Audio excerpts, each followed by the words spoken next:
fica assim, eventualmente, né? Pop FM, entrevista do dia. Olha, é com muito prazer que nessa tarde de sábado, hoje dia 21 de maio de 2016, nós estamos aqui recebendo em nossos estúdios o doutor Joaquim Neto Barbosa. Ele é advogado, é pós-graduado em Direito Processual Penal, também pós-graduado em Ciências Criminais e pós-graduando em Direito Previdenciário. Doutor Joaquim Neto Barbosa, prazer imenso tê-lo aqui na Pop FM, programa Pop Comunidade. Boa tarde. Boa tarde, Jota Santos, boa tarde, Almir, boa tarde, companheiro de segunda aqui, Sivaldo e os ouvintes da Pop FM. Doutor Joaquim Neto, hoje essa nossa entrevista vai se falar sobre acidente de trabalho. É de que, na verdade, o desembargador Sebastião Geraldo de Oliveira, gestor nacional do Programa de Prevenção de Acidentes de Trabalho da Justiça do Trabalho, ele alerta, doutor Joaquim Neto, que segundo as estatísticas recentes divulgadas, a questão acidentária continua gerando muitas vítimas. Por ano ainda ocorre no Brasil mais de 700 mil acidentes do trabalho. E a cada dia, considerando apenas os dados oficiais, aproximadamente 55 empregados deixam de forma definitiva o mundo do trabalho, por morte ou incapacidade permanente. Doutor Joaquim Neto Barbosa, na verdade, doutor, existe alguma diferença entre acidente de qualquer natureza e acidente de trabalho? Pois é, Jota, essa informação que você disse foi acertada, inclusive, mas tem um outro dado assim, que é assustador, é de que esse afastamento dessas 55 pessoas se dão todos os dias. Todos os dias? Todos os dias, são 700 mil pessoas. Isso no mundo, né? Não, no Brasil. No Brasil? Só na China. Só no Brasil? Só na China morrem 336 pessoas por dia. Por dia. No Brasil são mais de 700 mil acidentes do trabalho, né? Ao ano. Ao ano. Então esse é um número gravíssimo, né? A ideia que se tem hoje é de proteção, né? É um ser humano, né? Que precisa de proteção. E é uma ferramenta do empreendimento, né? Que se acidentou. E sai caro para a empresa isso. Porque ela vai ter que requalificar um outro trabalhador para fazer bem feito aquelas atividades que eram feitas pelo acidentado, né? De forma que isso, além de ser uma prevenção humana que a gente deve ter, né? É financeiramente interessante que se faça isso, né? Isso é muito caro para o Brasil. Doutor, me diga uma coisa, doutor Joaquim Neto, como se dá o acidente de trabalho?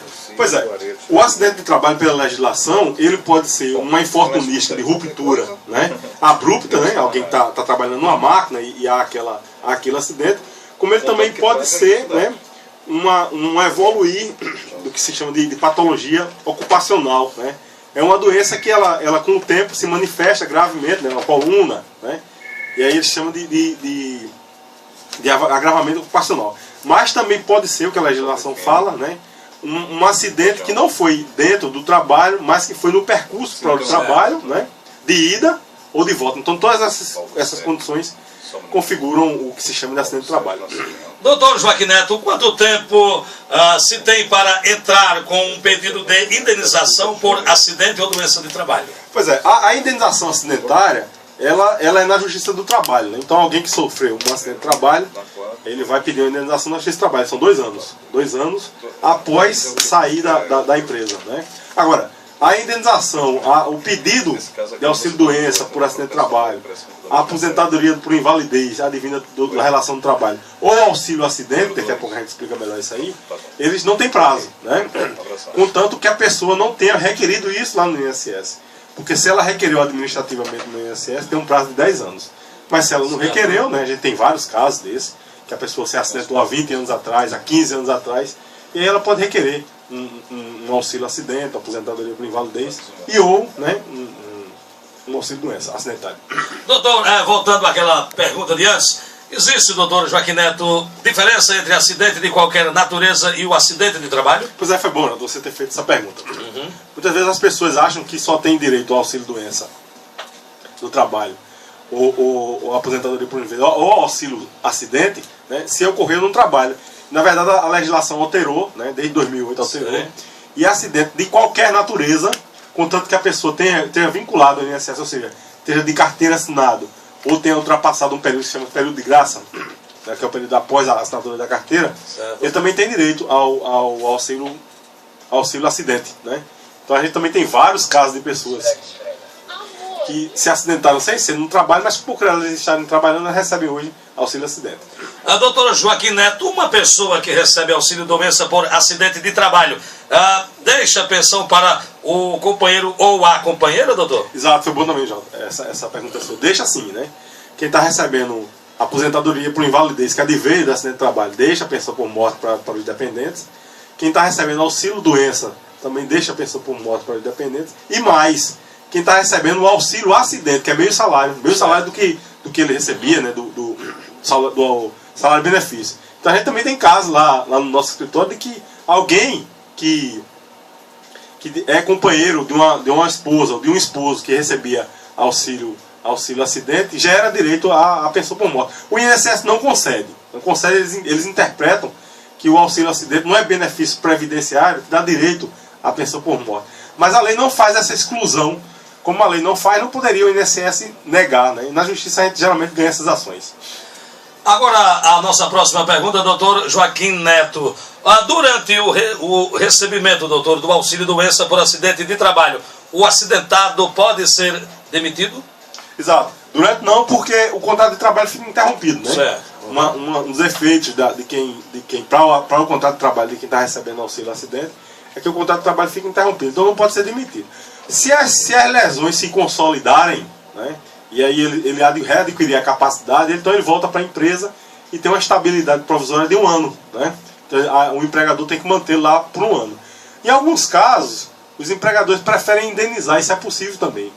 Poderia demitir, mas tem que indenizar o funcionário pelo 1 ano da estabilidade provisória que ele tinha. E aí houve uma opção por retirá-lo, né? Mas pela legislação ele tem que ser indenizado por esse 1 ano. Doutor, e o funcionário afastado por acidente de trabalho, ele tem direito ao 13º salário? Tem sim.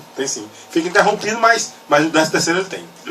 Me diga uma coisa, por quanto tempo o trabalhador pode ficar afastado por doença do trabalho, doutor? Não há um prazo para esse afastamento, né?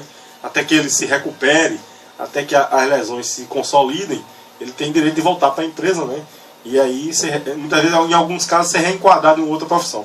É importante que se diga que esse reenquadramento tem que atender ao salário que ele tinha antes, né? E uma equiparação entre as funções, né?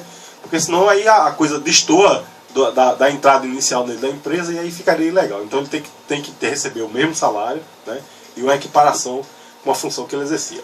Ô, doutor Joaquim Neto, por quanto tempo o trabalhador pode ficar afastado por doença do trabalho? Ou melhor, essa pergunta eu já fiz aqui. Eu quero saber agora o seguinte, doutor Joaquim Neto. Em alguns casos de acidente do trabalho, o empregado, doutor, pode ser aposentado por invalidez? Exato. Se o acidente inviabiliza trabalho para ele, né? Se ele não pode mais trabalhar, né? Ficou totalmente incapaz, né? É a terminologia lá que o INSS aceita e a justiça também. Então ele deve ser aposentado por invalidez. Se houver a capacidade para algum tipo de trabalho, não mais do que ele exercia antes, né? Aí ele vai ser reenquadrado em alguma outra profissão. Uma das funções do INSS também é readaptá-lo, né? Para uma outra atividade. Se isso não for possível, aí vai ter que ser aposentado por invalidez.